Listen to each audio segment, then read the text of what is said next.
Welcome, and welcome back, everybody, to the OK Grognard Show. It is Monday, October 4th, 2021, 10 a.m. Central, in beautiful Lake Geneva, Wisconsin.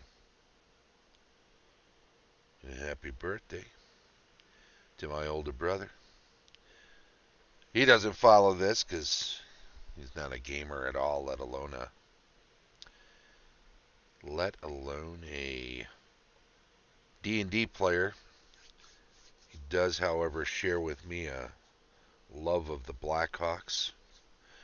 And congrats to his Chicago White Sox. I say his, not because he owns them, but because he cheers for them. Even though my Cubbies went down in rather disastrous defeat well before the end of the season, and had a little fire sale sometime before the trade deadline, as people might know. But this is about first edition D&D, this show. So those of you who have no interest in sports were probably had your eyes glazing over there for a minute. In any event, we're going to talk about the Dungeon Masters Guide today, and specifically, we're going to talk about Mike Carr's wonderful foreword, which I don't think I ever managed to squeeze into a show prior to today. I was glancing back over what I've done. I really should have like an Excel spreadsheet of all the topics I've covered so that I can just kind of tick them off and make sure to go back and cover little areas that I missed. But I don't remember this being part of it. So I want to take a look at it today, just as a sort of an interesting thing.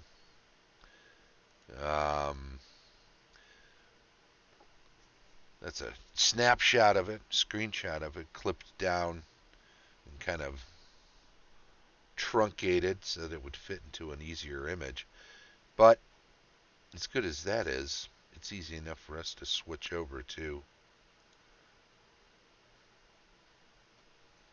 this here.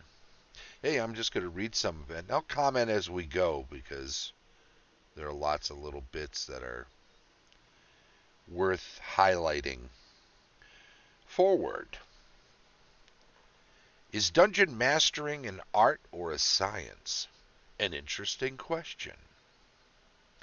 If you consider the pure creative aspect of starting from scratch, the personal touch of individual flair that goes into preparing and running a unique campaign, or the particular style of moderating a game adventure, then dungeon mastering may indeed be thought of as an art.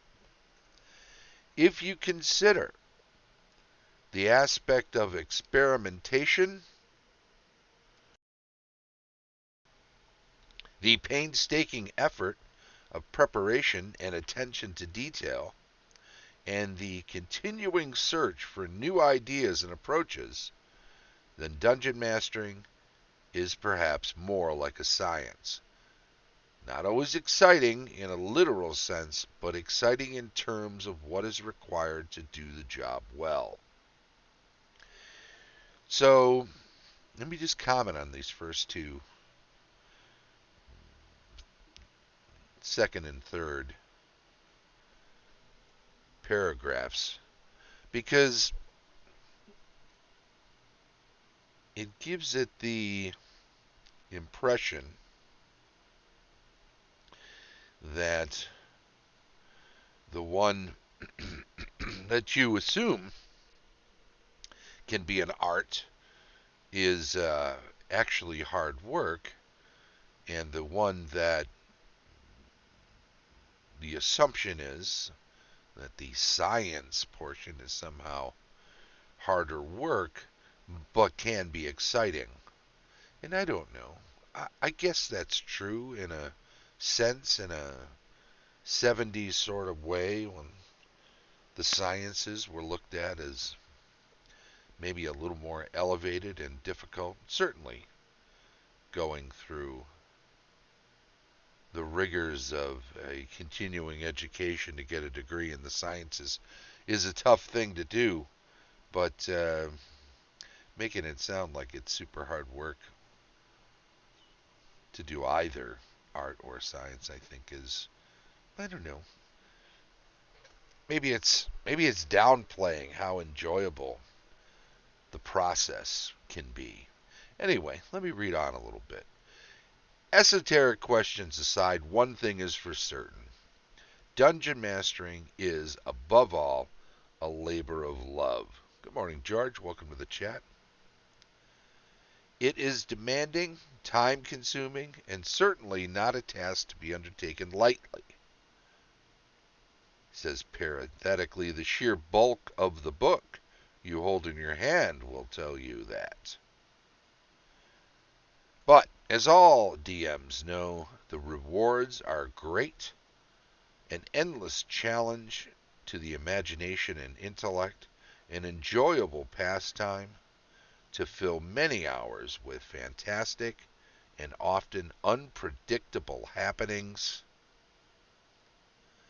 and an opportunity to watch a story unfold and a grand idea to grow and flourish. The imagination knows no bounds, and the possibilities of the game of advanced Dungeons and Dragons are just as limitless. You can say what awaits each player. No. Misread that. Who can say what awaits each player except a cornucopia of fantasy and heroic adventure? So much is waiting indeed. So he has a flourish in his language, much like Gary did. He has some. Mike, of course, a wonderful gamer who also at GaryCon runs regular events every year, including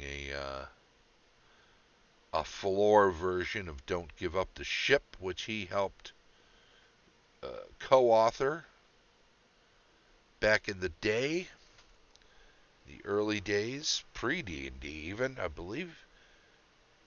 I want to say 72 or something for Don't Give Up the Ship. And Mike Carr also wrote, or also runs, I believe, the Circus Maximus, the chariot racing game at GaryCon every year. Every year that it's been run, which I think is every year that it was a physical GaryCon. But the idea in this most recent paragraph of it being a labor of love, it's true. The more time you put into it, the more you get out of it. It's certainly something that people who are game masters will know, dungeon masters in particular, in specific in this case, will know that the harder you work on a campaign or just a setting in general, which a campaign will run, the more detail you put into the world you craft, the NPCs, the locations, all of the individual encounters that wind up becoming part of an adventure. The more you put into all of that, the more you will get out of it, the more your players will enjoy it, the more time you will have spent, undoubtedly. An endless challenge to the imagination and intellect? It's very true. You can definitely spend more and more time on it, depending on how much time you have and how much you enjoy doing it. An enjoyable pastime to fill many hours with fantastic and often unpredictable happenings. He says, very true. If you include a lot of dice rolling, allow a lot of things to be randomly determined, there will be surprises galore. And he says an opportunity to watch a story unfold and a grand idea to grow and flourish. And this is true, particularly for sandbox campaigns. I know that more people enjoy running these days story-driven campaigns where basically groups are running through a series of scenes that get them to a conclusion. They are not so much telling the story as running through the story as the GM tells it, as the game master or dungeon master does so. But personally, I'm more of a sandbox DM who enjoys just presenting the setting and the characters, the NPCs, and allowing the player's decisions to guide what will happen with the story. Because, in my own opinion, that sort of story unfolding, a story being told by the players through their actions and their player characters, is more exciting for me in the long run. So, let's get down off the soapbox and jump a little bit into the next paragraph. This book holds much in store for you as a DM. It is your primary tool in constructing your own quote-unquote world or milieu.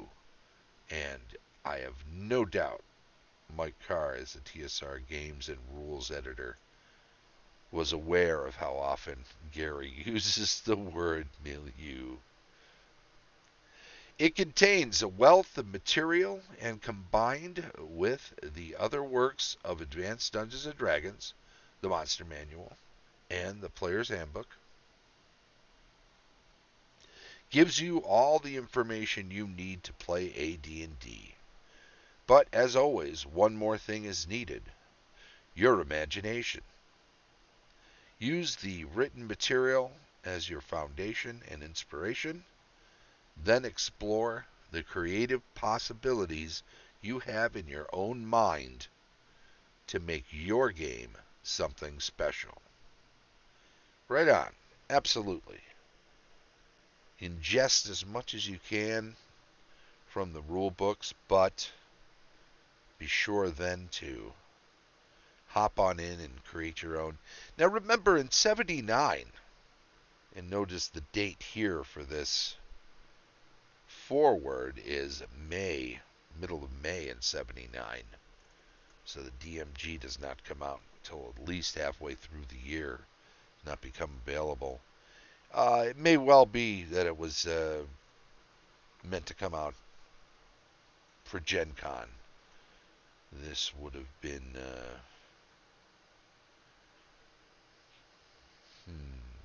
this first year at Parkside, University of Wisconsin? Or was it the second? I think 78 was the first. Monster Manual came out first, so 78 would have been the year the Player's Handbook dropped, which would have been the first Gen Con at Parkside. What's interesting about that, I think, is that the way in which they released the books, one coming out each year in 77, 78, and 79, Dungeon Master's Guide being the last, Player's Handbook being second, was that the Monster Manual didn't give you a lot of the mechanics beyond the stats of creatures, and as you'll often see in the upper corner behind me, original plus advanced, That's up there because that's how we played it. When the Monster Manual came out, we didn't have the rest of the rules for Advanced Dungeons and Dragons. We were still using original D&D as our guide for rules, and we integrated the parts of the Monster Manual which replaced the monster write-ups from Monsters and Treasures, the second booklet in the little brown box, little white box.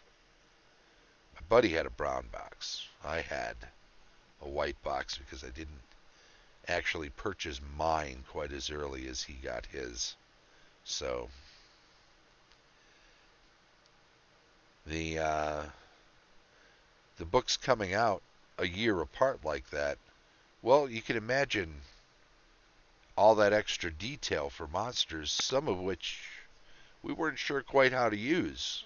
We didn't have a DMG yet for 2 years, so some of what we were looking at may have been information we didn't even bother using because it wasn't akin to what we already had. And then the player's handbook, of course, it's so expansive, creating these player characters, much more so than we thought we needed at the table, because again, it would be another year before we got the DMG. And then when this came out, it was just a trove of all sorts of helpful DMing advice and tables and details and insights into how to create worlds.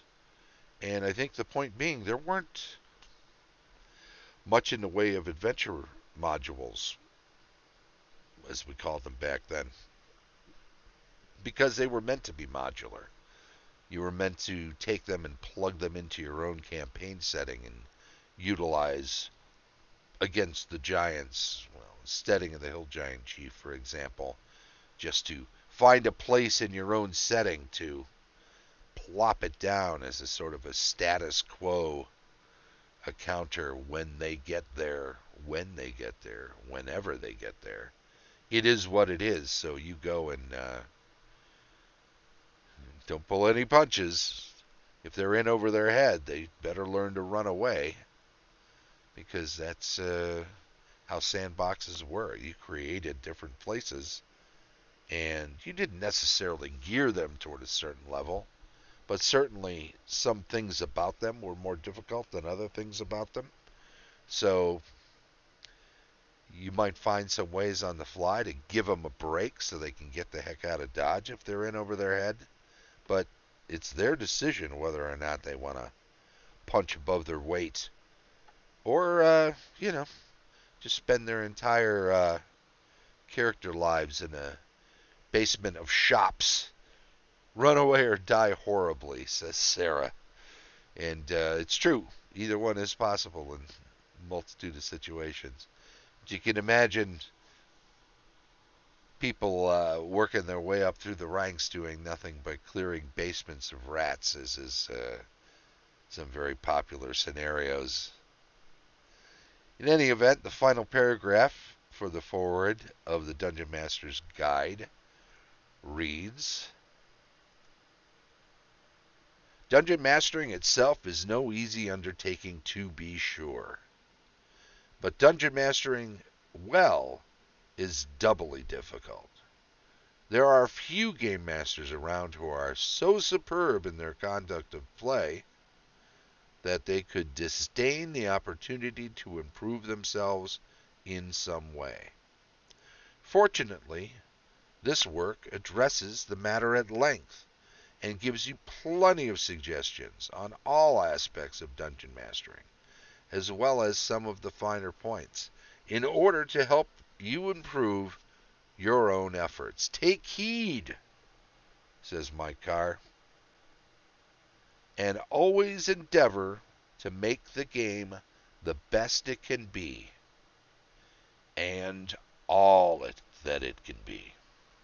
Mike Carr, TSR Games and Rules Editor, 16th of May, 1979. So saith we all. Is that our full agreement? I think. He doesn't say anything very controversial. Sarah says, run away or die horribly, and pray for the kindness of clerics. That's right. You better have a cleric on retainer if you're going to go adventuring. So what do we think of this forward? Feel free to chime in on the chat with some insights into that. Feel free to leave some comments on the YouTube video when it's up, and if you've watched it over there, it would be appreciated. What's your take, George? Does it sum up pretty much what's going on with it? I think it's interesting, at the very least, that 40 plus years later, yeah, very good summary, George says, and that's a good way of looking at that forward. It's a way of giving you some insight into what the entire work portends. Very interesting that 40 plus years later, I'm doing this way to kill the pandemic, this way of spending my time when the shutdown came, going through so many, I don't know, not quite all at least, but quite a bit of the Dungeon Masters Guide as a way of reviewing it for myself as much as sharing it with people and sharing insights about the various aspects of it. George says taking on the role of DM is a big responsibility. It's true. You're asking people to give up their time weekly, monthly, and you are in the social contract suggesting that it's going to be worth their while in a, I'll say, a safe environment, to enjoy themselves, to be entertained, to be part of their own entertainment, to be sure. Let's not put everything on the DM's shoulder. You're not just reading a story. If you are, tape it. I'll watch it when I have time, rather than schedule part of my life around being in a specific place to play for a specific amount of time each week, each month, or whatever you manage to set aside for it. Because everyone has schedules and everybody has things competing for their time. George also adds, I always appreciate when a person takes on the role. It is not easy and takes time. It needs to be fun for all. Absolutely true. And I think more so the DM than anybody, it is in their purview to make sure that they're creating a place where fun can happen. It won't always. There's no way to guarantee anything like that. But we all have the hope that we're putting aside this time to play, to have fun. And I think with that in mind, the vast majority of the time, people are gathering to have a good time and to have fun. So there is an expectation, but there is also an impetus for everybody to be having fun. They are prone to it. So it's not as difficult to make it happen as one might expect, I think, if one puts in an effort. So, well, I think that kind of covers it there for the forward. So we will take the time now to say thank you to everybody who joined us in the chat here. I do appreciate it.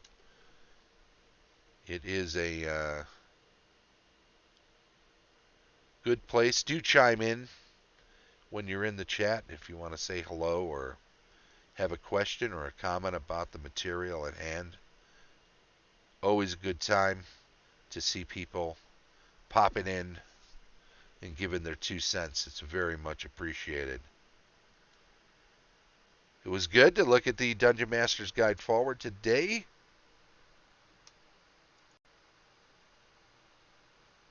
There's a nice shot of it there. I sort of took a shot and truncated it a bit, squeezed it in so that it would fit nicely in a smaller section. Don't forget, we do this show every Monday at 10 a.m. Central. We do it on Twitch. We stream it live. It's usually under a half hour each Monday at 10 a.m. Central, and then it's archived on YouTube. If you're catching it on Twitch, please do subscribe to the channel. And also, please do chime in to the chat when you get a chance. If you're catching up with it on YouTube, by all means, subscribe there as well. And click the little bell so you get notified when we upload new videos. And be sure to give a little thumbs up to any videos you like and enjoy. Feel free to comment there too, or here if you're watching it on YouTube now. If you've got any insights or criticisms or attaboys, it's all good, and it's very much appreciated. This has been the OK Grognard Show from beautiful Lake Geneva, Wisconsin. Bye-bye.